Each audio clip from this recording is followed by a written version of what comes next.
the same way that this couple is walking along, trying to manage a pedestrian lifestyle in a heavily motorized environment. But behind them is an incredibly global place where you get passport photos, immigration lawyers, you have food from around the world. A jeweler, moved to Canada 5 years ago from Dubai, and you have a connected global marketplace in an environment that's not particularly conducive to this young couple pushing a baby stroller. So we have neglected our territories, as we see here, and we neglected, even though there's a critical mass on even busy intersections like we have here in Mississauga, you start seeing, well, what's happening inside these bus shelters. There's actually there's hints of that social capital, despite the neglect.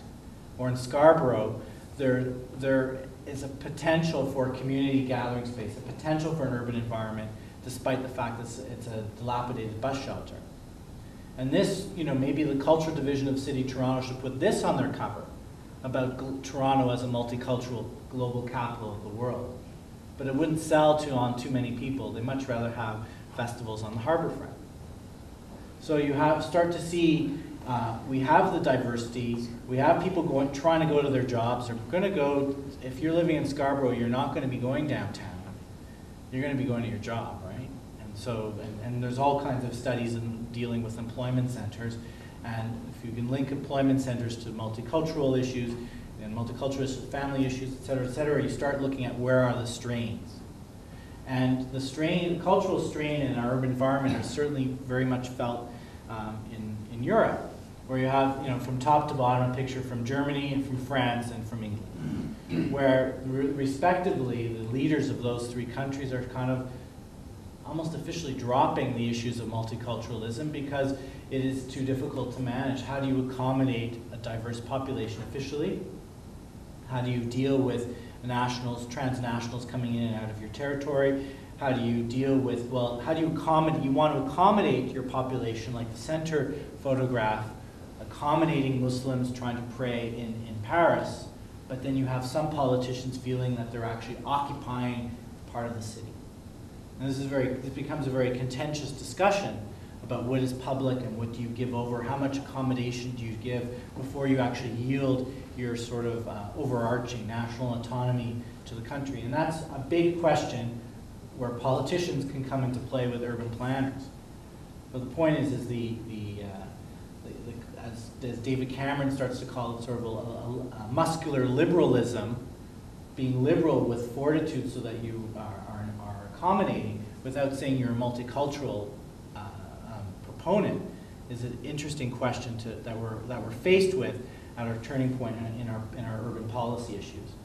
Because you have countries like Sweden with the Rose Garden and the Rosengarten area in Malmo, where you're trying to accommodate a multicultural mix of citizenry, but you're actually, in some ways, making sort of modern day enclaves or ghettos, or preventing them from coming from vertical accession in society. So on the subject of accommodation, I mean, many cities, here we have, from the New York City parks, trying to look at how do you accommodate cultural groups within your urban environment. It's not an easy question, it's not an easy issue, but it's being done. It's being done in Toronto as well as anywhere else on the planet. Here in New York, you're trying to deal with how do you do multicultural science, how do you understand different ethnic vendors, how do you bring in cricket. The Americans are doing it. They're no different than Torontonians. We're not as good as we think, yet we're still very much on top of it. So management, enclave management. This was an interesting book. I think, Roger, you know this particular individual. He's done a very interesting study on Chinese Americans, specifically in California, and looking at their enclaves, which in some ways are not that much different than our own. They're upwardly mobile. They create their own. They create viable commercial areas, viable housing areas, concentration, even to a point of having walkable neighborhoods. In Toronto, we have some aspects. How do we manage our own enclaves? They often take the place in these sort of suburban architectural styles. You mentioned it's harder to decode, but if you take away the architecture, you start to look at the social political purpose and use that maybe as a measure to test for the urban authenticity, you start to develop an interesting way of assessing our urban environment. When you have a lot of Italian here in Vaughan, not here, but over there in Vaughan, when you have Italian banquet halls, it's kind of a very interesting typological study. The architecture between this banquet hall is very different from this banquet hall. And the architecture from this banquet hall is very different from this elderly long-term care facility and next to another banquet hall. So, but if you try and take away the architecture and understand what's happening, is there's trying to develop a sense of managing a high percentage of individuals that live within a suburban community that are trying to socialize and connect. It's about connectivity. So when they're trying to rebuild, trying to develop the Vaughan Civic Center, these early renderings start to indicate, you know, a place of connectedness, outdoor markets, Italian piazzas, et cetera, et cetera. The reality, it's yet to be complete, but it was a couple of weeks ago, this building will probably not live up to the same aspirations of trying to bring the Italian population of Vaughan together in a kind of a marketplace urban environment with its campanile done in a Kubar, Payne McKenna, Bloomberg architect style. Like a contemporary style of architecture in the campanile form is not going to happen. Ian, what kind of building is that? This is a civic center. But you can't tell, but there's also a marketplace, there's conference facilities, so there's civic municipal offices. It's a city hall. New city hall with the civic center next to it. That's not involved with the center. Sorry? No, that's the one out in the cornfield. No, it's right here. Asia, Mackenzie, Yeah. and Where the subway's Peel, going. yeah. Where the subway's going. Yeah. No, actually, no, not where the subway's going. You would think, but no. I thought it, no? Okay. Peel and Asia, Mackenzie are farm. I think subway's going to Highway 7. Yeah. Jane. Highway 7, Jane. That's where the Vaughan new town center is. Yeah, but this isn't. No, it's a city hall and civic center, and there's some. The city hall's there now. This is the new one they built. Yeah. But it wants to look like the Florence train station. Yeah, but but this is using example of it, you know, aspiration of trying to bring trying to give a center to all these other little autonomous centers operating within a suburban environment. It has its challenges. So in Vaughan, you have, this is another issue of the politicization of ethnicity in the suburbs. And here you have traditional Vaughan, and here you have the Peace Village. I don't know if many of you are familiar with this particular development. It was a very curious development, a very interesting one, in the sense that it's all housing built for the Ahmadiyya sect around the mosque. This was an artist that we know actually doesn't live too far from you guys out in East York, who spent a residency in Peace Village to kind of to try and almost clash the vernacular aspects of suburbia with some of the fabrics worn by some of the religious women.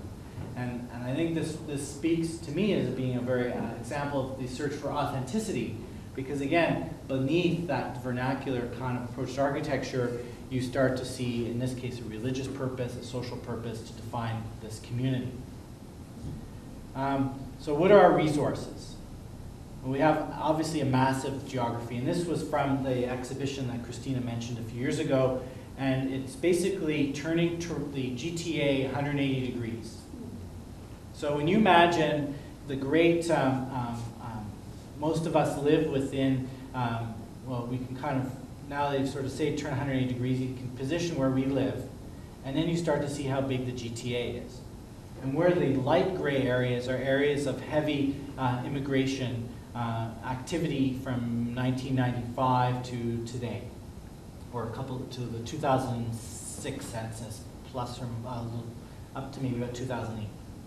And the circles represent ethnic populations as rough as can be, but in a sense of, like an example, the Italian community is in the sort of the dark red. And you start seeing the little tiny bubble where Little Italy is, and you start seeing a huge bubble out where Vaughan is. And the same thing with the Asian community, you're seeing a couple medium-sized blue dots, but where are the really large ones? Well, they're out here in Markham, or they're out in Scarborough. And you start to see, well, this changes your frame of reference as to where a lot of ethnic communities are starting to reside. This was published not too long ago, but it's a population projection. But what's interesting, it's distorted because while Toronto's 23%, you start seeing Brampton at 63, Caledon 100%, Pickering 145%. So you're seeing there's a lot of hum that's happening in the fringes.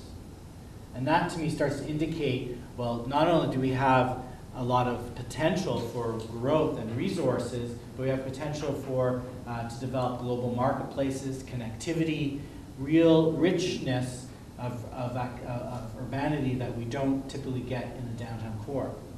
Again, here's that simultaneity again. It's a West African Murid, two generations, one on the left is on a cell phone and the one in the center is an older generation, operating within a traditional urban center in Geneva. And I'm just going quickly to, this is another research project that I did a few years ago about African transnationals living in Italy.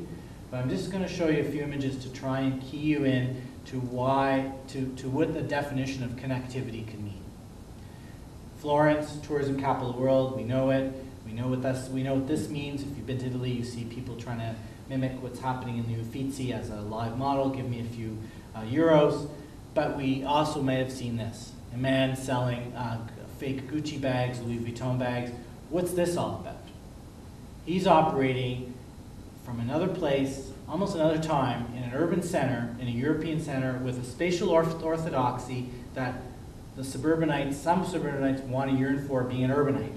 Right? But there's the same issues of simultaneity that exists within a suburban condition or within any conditions from anywhere in any city. You have the Chinese guy selling them the goods on commission. You have the African guy going to hit the streets to sell the goods. You're living in an Italian sort of structure, but that money is you're selling the goods from these guys, and it's going back to this guy over here on the other side of the world. Well, really, but in Africa, where he's going to send money to his family. And the two things are his two greatest allies: electronic wire transfer and cell phone. Right? Cell phone tower behind him, Western Union on the other side. And it's responsible for huge amounts of development in Senegal. Housing, religion. Religious, social, economic purpose. Equals a global marketplace, equals connectivity. It could happen to the Senegalese in Italy. It could happen to the Bangladeshi in Scarborough. It can happen to the Vietnamese guy in Mississauga, et cetera, et cetera. So our suburbs are connected, and when you try and look at a suburban African marketplace in the lower image in Pescara versus an urban traditional marketplace in Bologna, there's ostensibly no difference. So when you go to Mississauga and you see this blank wall, you think, what is this? It's suburban. You have to kind of say, well, look again, what are those signs? You may not be able to read them from here, but what are they offering? And when you go inside, it becomes a very global, very different kind of social environment. And it's one that we kind of need to decipher quickly and leverage quickly to give these guys, because these are not high-income earners that are driving around in expensive cars in Markham or other areas. These are they're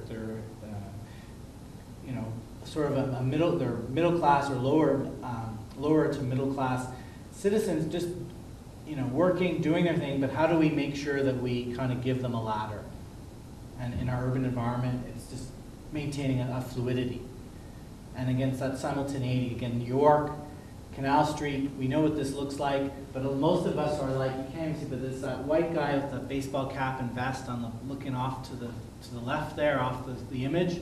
He's not seeing when everything else is happening on the second and third floor. And that to me starts to symbolize what a lot of our urban planners and sociologists are not seeing what's happening in our urban environments.